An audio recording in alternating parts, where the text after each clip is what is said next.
Hello everyone, and in today's lesson we're gonna learn all about VPN, what Checkpoint can provide. By the way, it's Ipsec and SL type of VPN. Alright, let's begin with Ipsec VPN. So here on the picture we have two firewalls, firewall 1 and firewall 2, and we have unsecured internet line between them. Alright, and we have like couple PCs behind each of the gateway that we need to kind of like we need that to establish VPN, right? So we're gonna establish VPN between firewall 1 and firewall 2. We're gonna establish a secure connection using IPsec tunnel.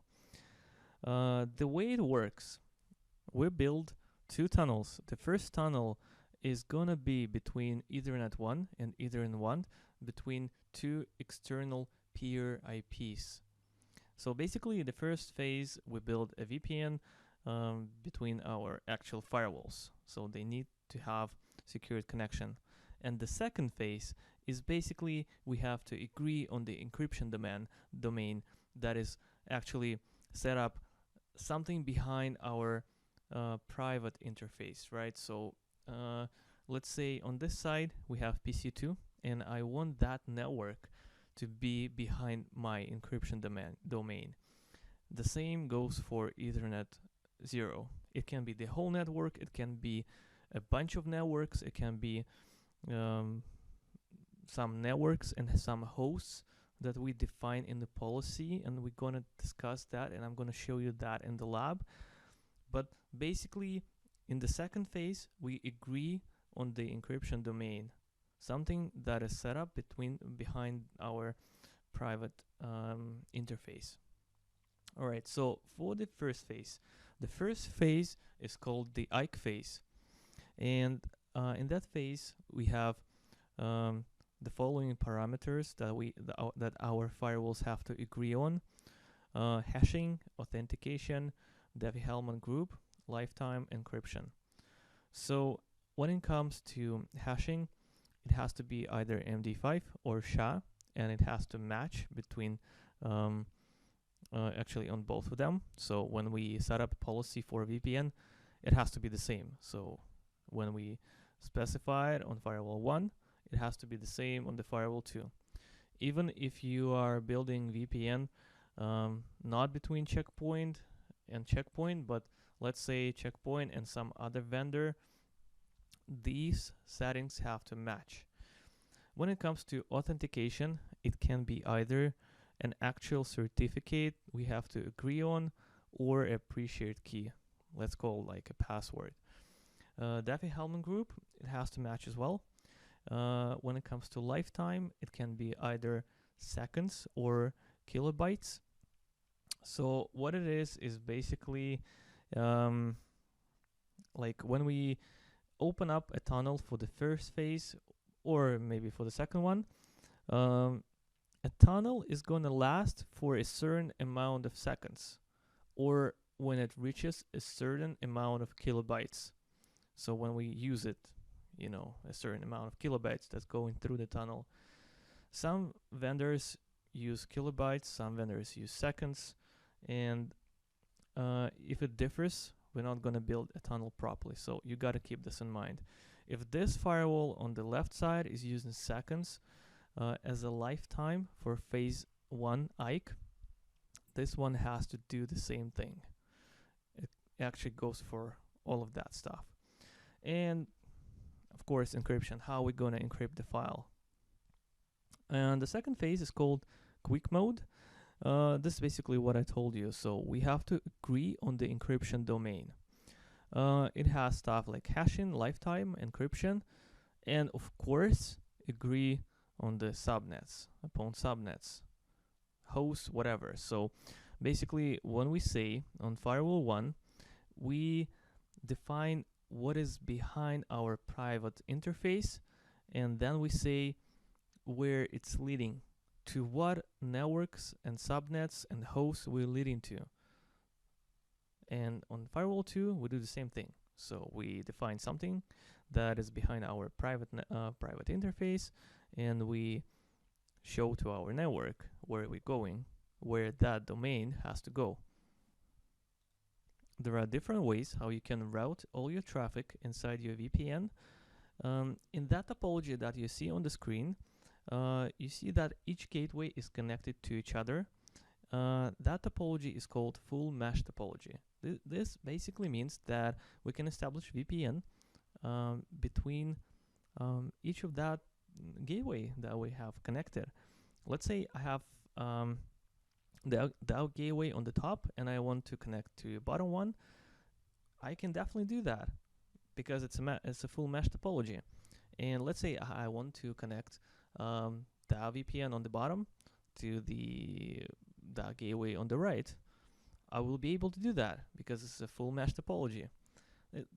Honestly, this is really easy to understand. You can build tunnel whatever you want to. The second type of VPN is called star VPN topology. We have central gateways and we have satellite gateways. We can only connect satellite gateway to a central one. We're not able to connect a satellite gateway to another satellite gateway. That would be, if you do that, it would kind of call meshed. So, so in a way, the reason why it's called star topology is because of the routing you can implement here. So what you can do, you can establish VPN between that satellite gateway and that one, but it has to always go through the central one. Or you can establish a satellite gateway. I'm actually going to show you. I have a whole different slide here how you can implement routing. So I have some couple of screenshots from actual configuration and how you can do that. So look here. There is VPN routing, and you can only choose that tab if you have star routing. If you have mesh, you will not be able to see that. So you can implement VPN between satellite gateway and the central one, and you will never be able to do that between your satellite gateways if you have that setting enabled. The second type of routing you can enable is to center and to other satellites through center. So in that particular configuration, you can establish a tunnel between your satellite gateway to central one, and you can establish a connection between satellite gateway and another satellite gateway you include in that VPN community. You include here. I'm going to show you in the lab how to do that, but this is just general overview how VPN works. And the last one, as for the routing, what you can choose is basically to route all your traffic to the internet. It's going to be encrypted, so you can establish like a VPN connection between your gateways through center, or you can establish route all your traffic to the internet. It's going to be encrypted connection. All right, so there is a lot of information and it's really difficult to understand it from a couple of slides. Here is another one, and I made it a bit more difficult, but we're gonna go through the terms here so you have more understanding. When I say, let's say, peer IP, external peer IP, so you know what I'm saying in the future. And of course, we're gonna set up VPN together in the lab and go through the process again. So here we have two checkpoint machines on two different networks. The first one is side A and the second network is side B. We want to build a secure tunnel between side A and side B. So I have the IP address here for Ethernet 0 is 80808080, and that guy here, that external IP would be called peer IP, external peer IP. Okay, for that guy here, Ethernet 1 90909090, his external peer IP, yeah, that would be his external peer IP, right? So another term we have to learn, encryption domain. So basically what it is everything that has to be encrypted and go through the tunnel. If I want to define my encryption domain, let's say this whole blue box here, I want that to go to the tunnel. That would be my encryption domain. when I say encryption domain, that is something I want to encrypt and put through the tunnel. I just want to throw it in there, okay? So for side A, I want to do, I'm not sure what color this is. Let's say it's a faded red. I want my faded red to be an encryption domain, okay? So when I say something encryption domain, something has to go through the tunnel. VPN community. So basically what it is, it's an object in Checkpoint environment that contains all VPN peers and encryption domain.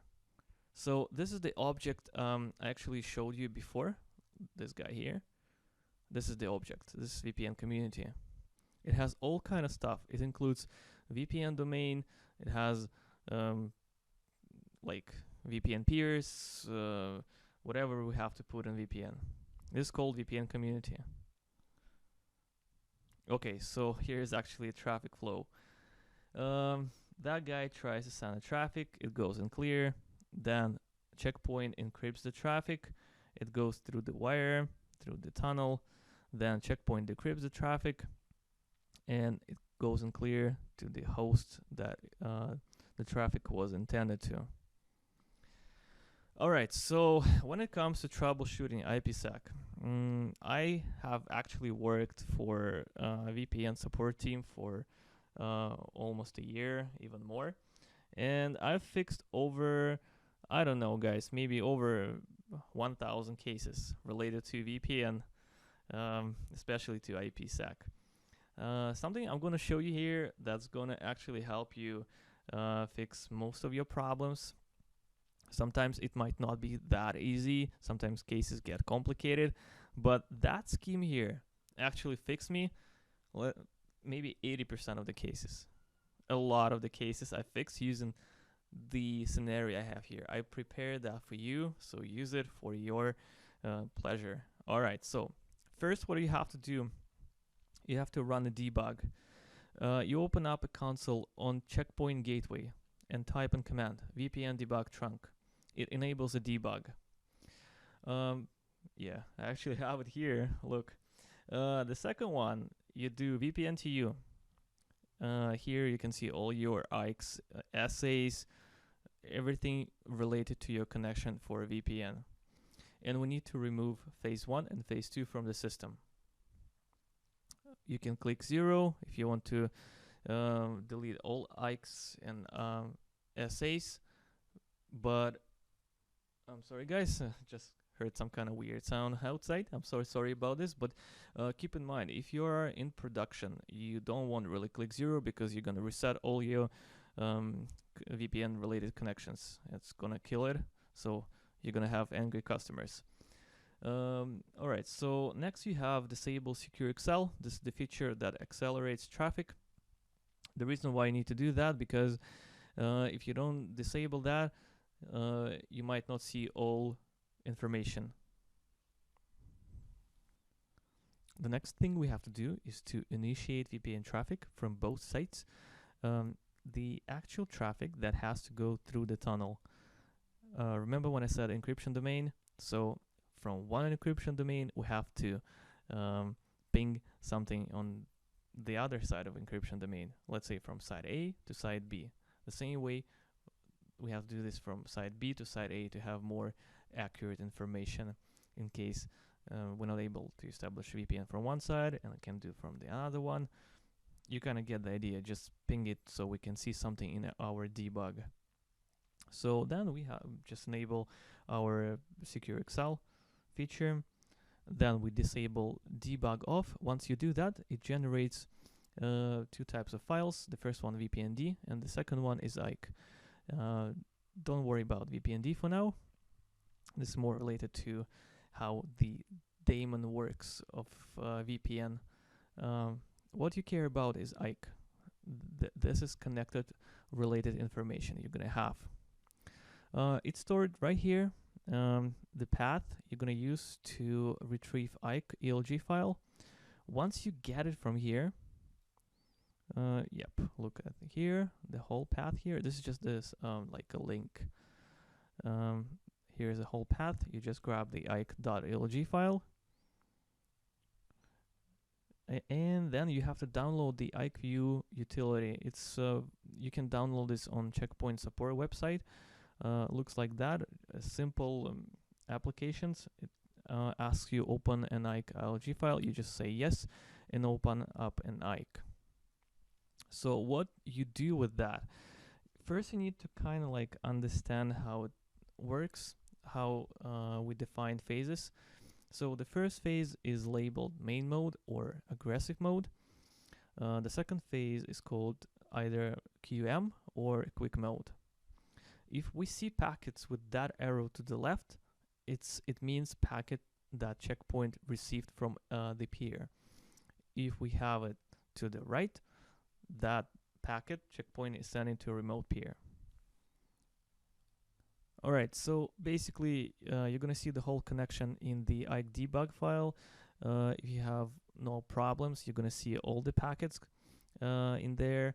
But if you do have a problem, let's say on packet number 2, you're not gonna see it. You're gonna see only packet number 1. So you get the idea, right? So if it fails on packet number 1, you need to check VPN proposal, encryption, hash, lifetime.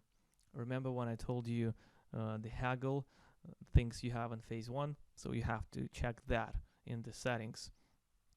So packet number 2 is the same thing related to packet 1. It's some kind of like acknowledgement of the VPN proposal. Packet number 3 and 4 almost never used in troubleshooting. Packet 5 and 6, so that is related to authentication between peers. You need to either check the certificate you use for authentication or pre-shared key, the password. If it fails on the second phase, in most cases it's related to not properly defined subnets. Encryption domain is not properly defined, but you can actually check stuff like hashing and other stuff as well. I'm just giving you the general overview. Of course, it's not that simple when it's in production, but that is actually going to help you. That stuff, it's basic stuff.